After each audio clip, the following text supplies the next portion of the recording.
This is The Clash, where the real world clashes with a true Christian worldview. Join former professional wrestler Chris Whaley, known as the Masked Saint, who is an author, pastor, and teacher that brings his wrestling skills into the squared circle and tackles real-life issues. Along with Jeff Dixon, best-selling author, internationally known teacher, leader, and pastor who is not afraid to tackle the tough issues of the world we live in. Together they form a tag team of wisdom in The Clash.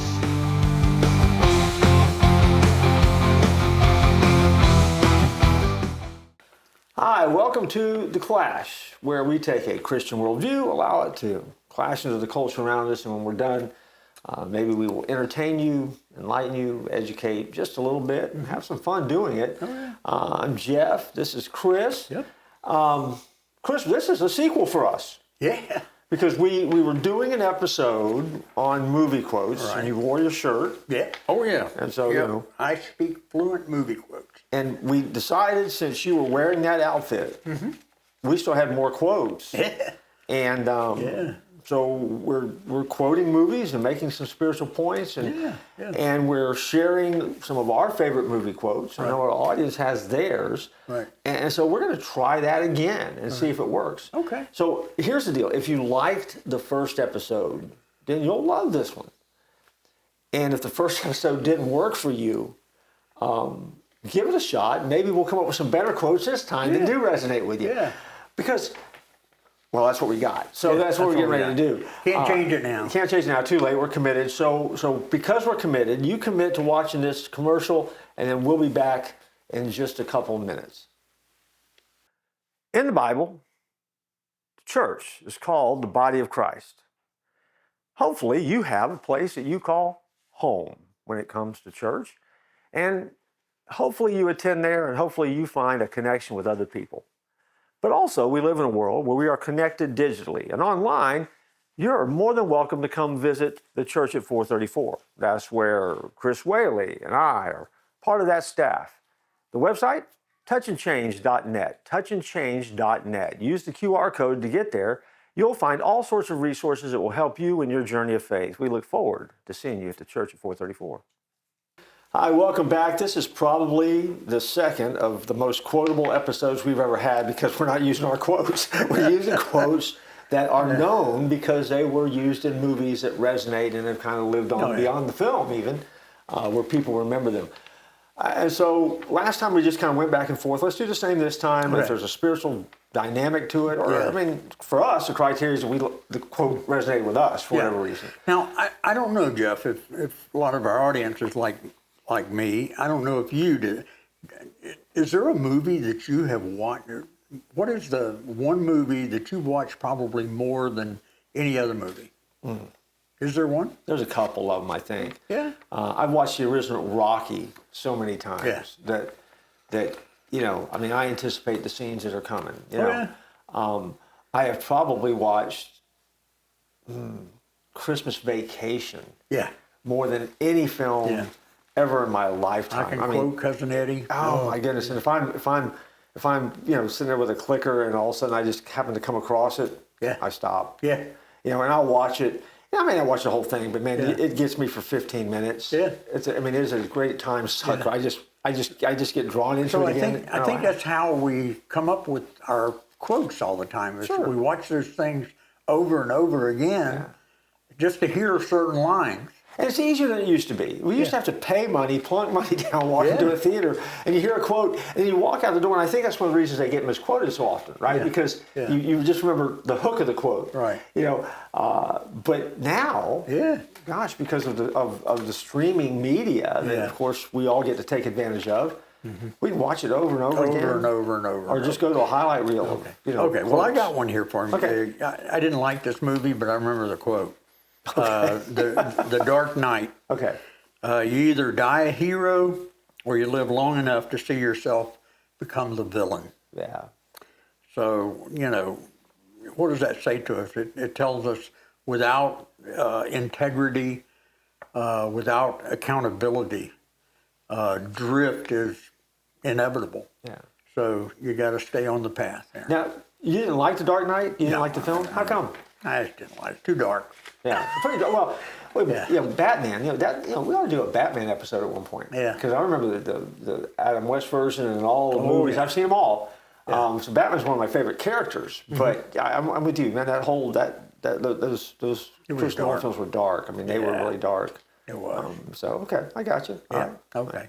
Here's one that's not dark, Okay. even though it sounds this way. Okay. All right. See if you know the film. Ready? Hello. My name is Inigo Montoya. You killed my father. Prepare to die. Do you remember it? Princess Bride. Princess Bride, that's right. Yeah, yeah. Manny Patinkin delivered that line. He says in interviews that if he's out in public, at least 2 or 3 times a day when he is out, someone will come back and throw that line at him and try to do the accent and stuff like that. Yeah. Unbelievable quote, man. Yeah. The Hunt for the Six-Finger Man and just fit. And The Princess Bride is another one of my favorite movies. Yeah. Just because it's just so over the top. You know, Andre loved that movie. And when it came out, and of course, it came out back during the time of VCRs and the VHS tapes. When it came out, man, he walked in with a box full of VHS tapes. He gave everybody, a tape of The Princess Bride. Yeah.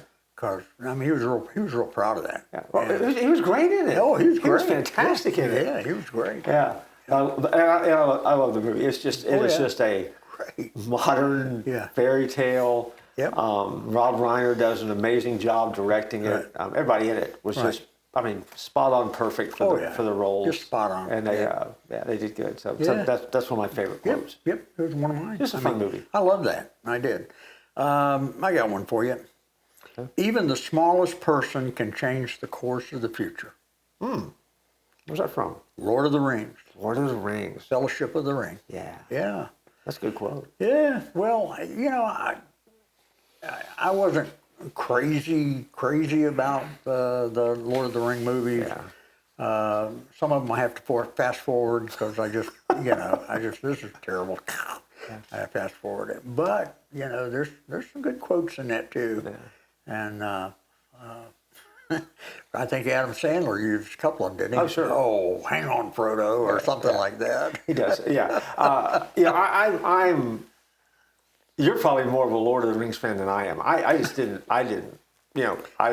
watch any of them from pillar to post, and when I see them or I see something about, I just go to something else. I'm an action adventure guy.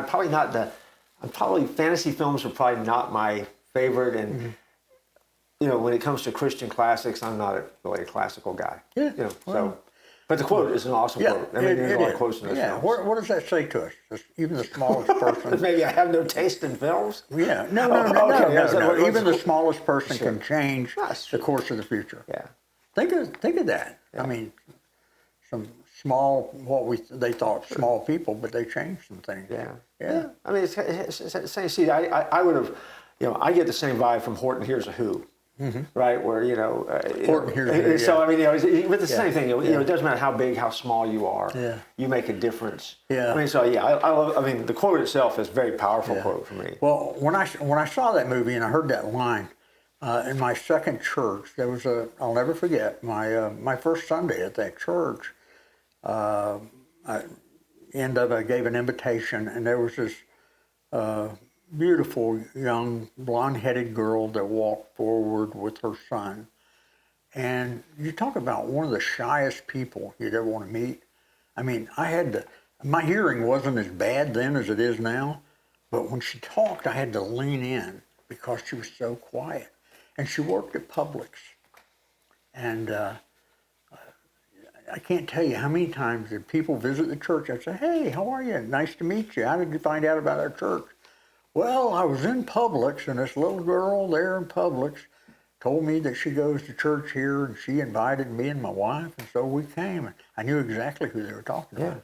But I can't tell you how many times that happened, where this little shy girl probably won more people to the Lord in that church than even the pastor did. Sure. I mean, she was incredible about sharing her faith and all. And she's one of those small people that changed the course of the future of that church. So that's cool. I'll always think of that. All right, what's your next one? Well, this one, This one is, and this is low-hanging fruit, okay? Okay. It's a line that was written in the original book, and it became a part of the movie. Mm-hmm. And when I say it, you're going to go, oh, yeah, it's easy. All right, ready? Yeah. There's no place like home. The Wizard of Oz. Wizard of Oz, baby. Yep. No place like home. I grew up in an era where we didn't have, this would date me, but we didn't have VHS machines. We didn't have, we didn't have the opportunity to watch things on Blu-ray. Compact discs did not exist at the time. And so the only time you could see The Wizard of Oz was either in the theater or on a Sunday night when they always aired it after The Wonderful World of Disney on television. To get to that moment, no place like home. No place like home. Great. I mean, and obviously the spiritual implications of that are huge. Huge. Because from the moment we're created, we're always headed home. There's no place like home. Right. It's just a matter of whether we're going to get there or not. Right. Because we were created to be home with Jesus. Right. And so I mean the spiritual jump really isn't very hard. Yeah. But it is a pretty powerful line. We're taping this the week after the Masters. And I'm one of those few people that actually has had the opportunity to go to the Masters. Okay. And I equate that with the Wizard of Oz, because when you walk through the gate, you remember when Dorothy goes from her house to Oz? She goes from black and white to color. That's the way it was when you go to the Masters and you walk through the gate. My mouth dropped open. I was like, oh my goodness, I couldn't believe You're here. how beautiful it is, and the colors and everything. And I'm colorblind. I was going to say, I was going to mention that. I thought, Yeah. So did you go from black and white to color when you went into the Masters? Well, I can see yellow, and there's a lot of yellow at the Masters.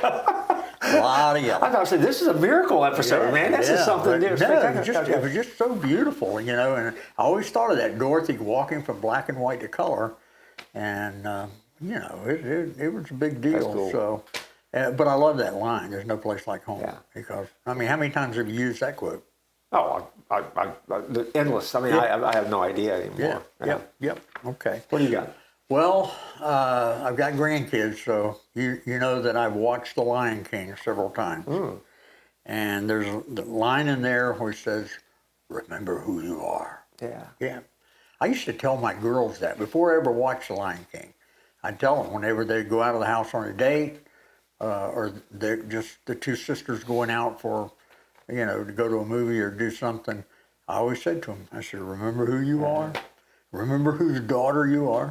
I mean, I said that one over and over again. And I think we need to do that as Christians, right?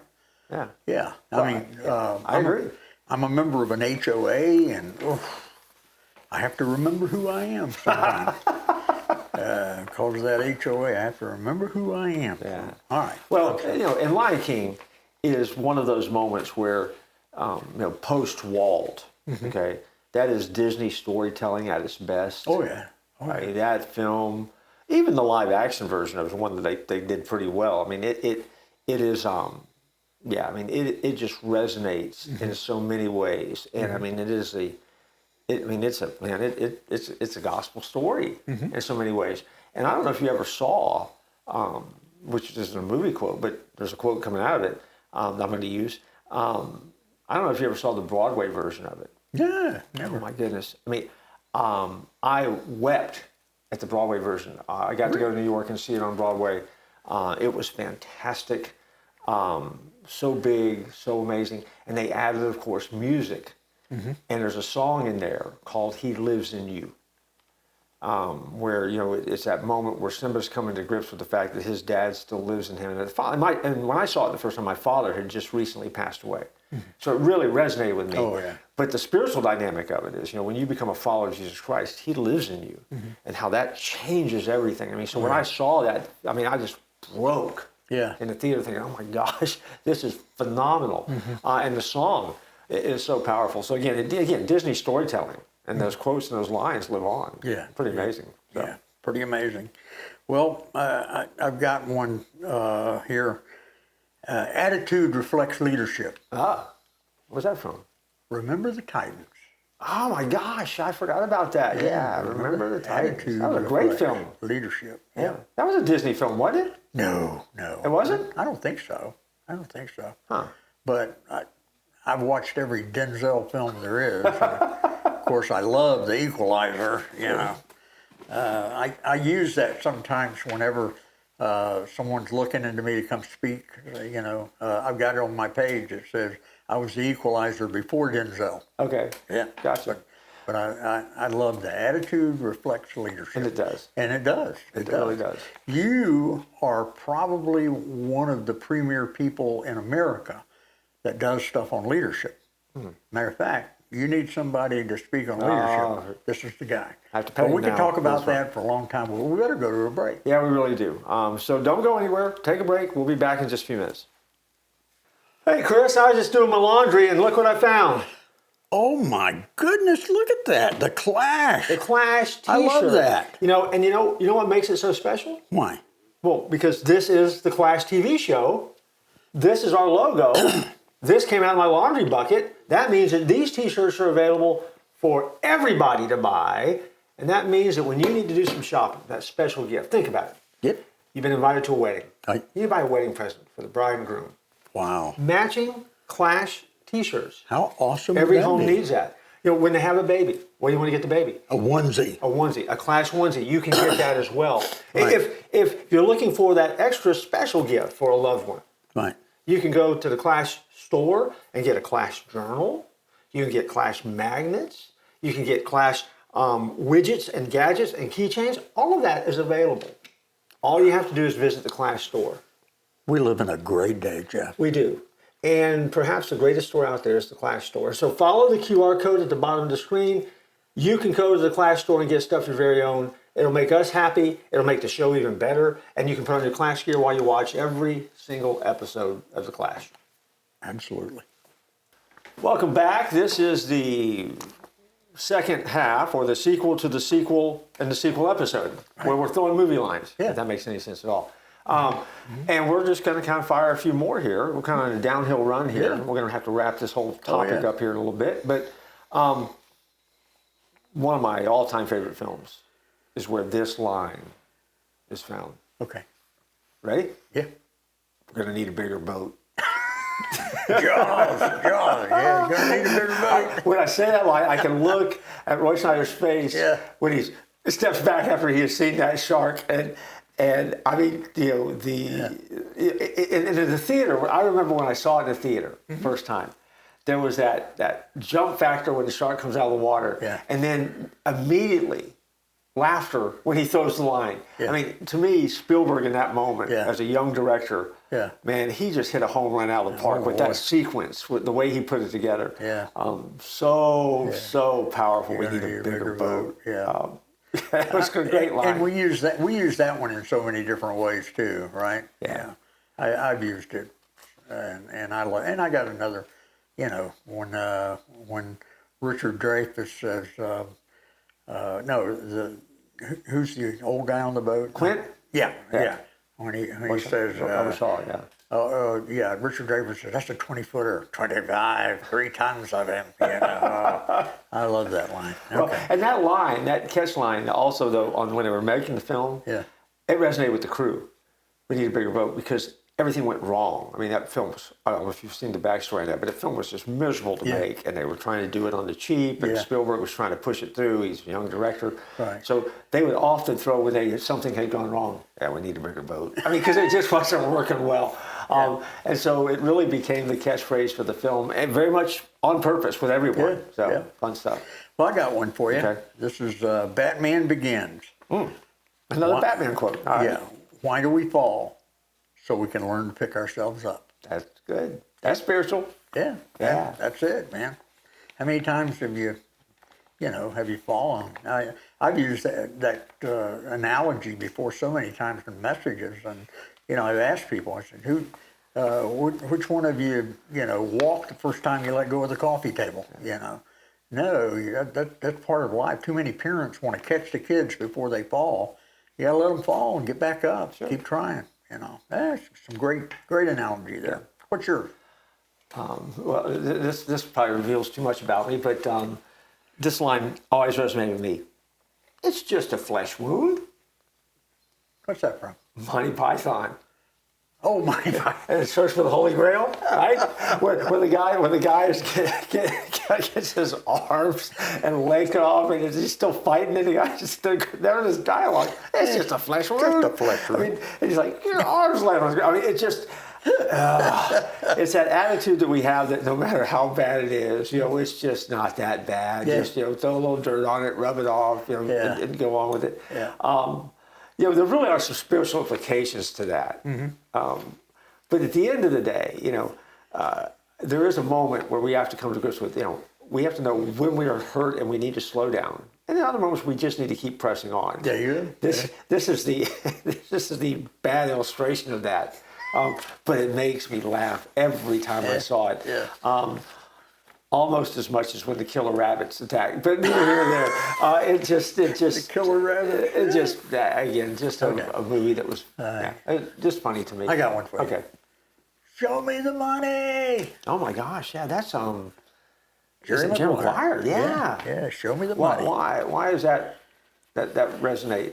I mean, what's the Well, what we chase is what we worship. And, there's a lot of people chasing money and worshiping money. Yeah. And I guarantee you there's never going to be enough. So you got to keep going. And also the implications of that one too are huge, because again, there's also that whole moment where, for all of us, we need to put up or shut up. Yeah. Right. I mean, in some ways that's that line, right? Yeah. Show me the money. Yeah. Okay, yeah, we're talking about, okay, you've got to step up and do it. Right. And I think that sometimes as followers, we talk a really good game about loving Jesus. But, sometimes we have to put up or shut up. Yeah. So I think that, to me, with that line, really has a little bit of that clout, kind of draws you back to that moment that, Right. you need to prove it. Yeah, So, prove it. Yeah. Yeah, I'm a Will Smith fan too. I mean, I mean, any guy that slaps somebody on national TV when it's live. I mean, my goodness. That was kind of dumb, though, wasn't it? Yeah. But he did a movie called The Pursuit of Happiness. Uh-huh. And there's a line in there, don't ever let somebody tell you can't do something. Right. Yeah. And that's a great one. I mean, you tell your kids all that? Yeah. Yeah. Man, I think there isn't a parent out there Sure. that hasn't used that line. Yeah. So, It's a powerful line. yeah. Well, I've got one for you, and it is my favorite film line of all time. Okay? Oh, the all time. It is. There will never be another film, and I will have to edit it to share it. Okay. Okay? All right. But I think everyone's going to figure this out. Okay. You ever see True Grit? Not the remake. That was weak. But the original, Wayne. John Wayne, where, Yeah. Rooster Cogburn, Yeah. and they are Glenn out. Campbell. Yeah. Oh, yeah. They're in the field. John Wayne is out there on his horse, and there's 4 guys that he's facing off with in that meadow. And the dialogue, okay, now this is not the quote, but Ned Pepper, he looks at him and says, what's your intention? Do you think 1 on 4 is a dogfall? And Rooster Cogburn says, I mean to kill you in 1 minute, Ned. Well, I'll see you hanged in Fort Smith at Judge Parker's convenience. Which is it?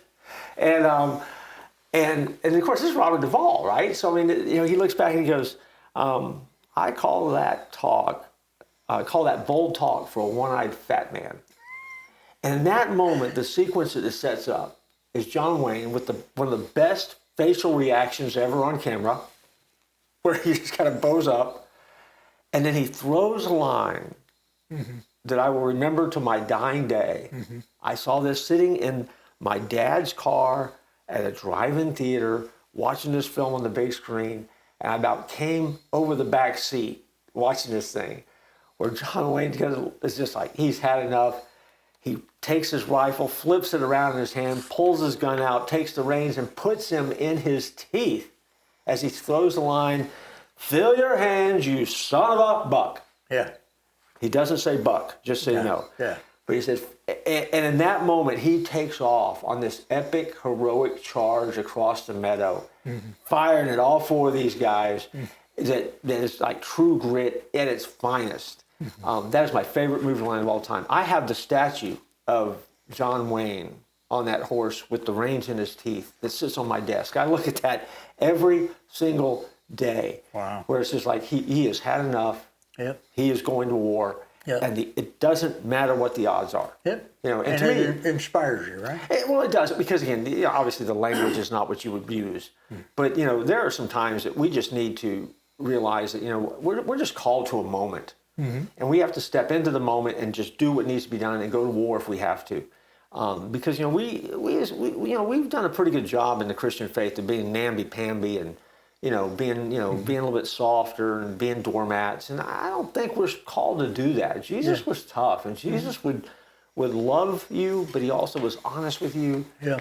And sometimes I think that we have just watered down the gospel so much that we've almost lost the impact of the moment. And I think, and to me, that's just a high impact, high moment theater, which is a lot of fun. Yeah.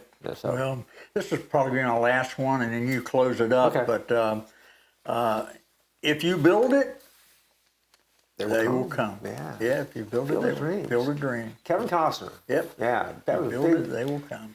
Yep. That was a fun movie. Yeah. It really was. Yeah. You know, kind of had that. I mean, Yeah.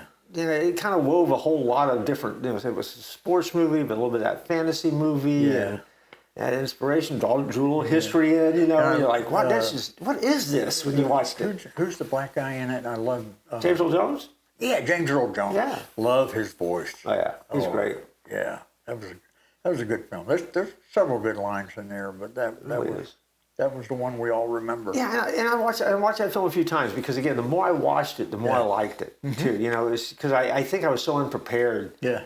For it, because you walk in this thing, it's a baseball film, and it is, but it's more than that. You know, and it's pretty powerful. Yeah. You know? Especially when he's throwing balls with his dad. Yeah. Yeah. Pretty special. It's pretty neat. Well, take us home.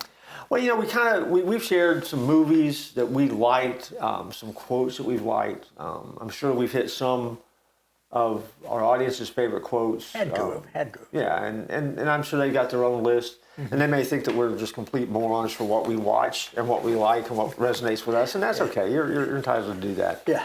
But one of the things that I'm struck by is that, you know, and the phrase I'm going to use here may not be the best phrase, but I think sometimes a movie quote becomes like a compressed blueprint for how we navigate forward. You know, when you start thinking about, what's your favorite line of the film? Because it encapsulates the message that we take away from the film. It becomes that collapsed blueprint, if you will, that we kind of carry forward, right?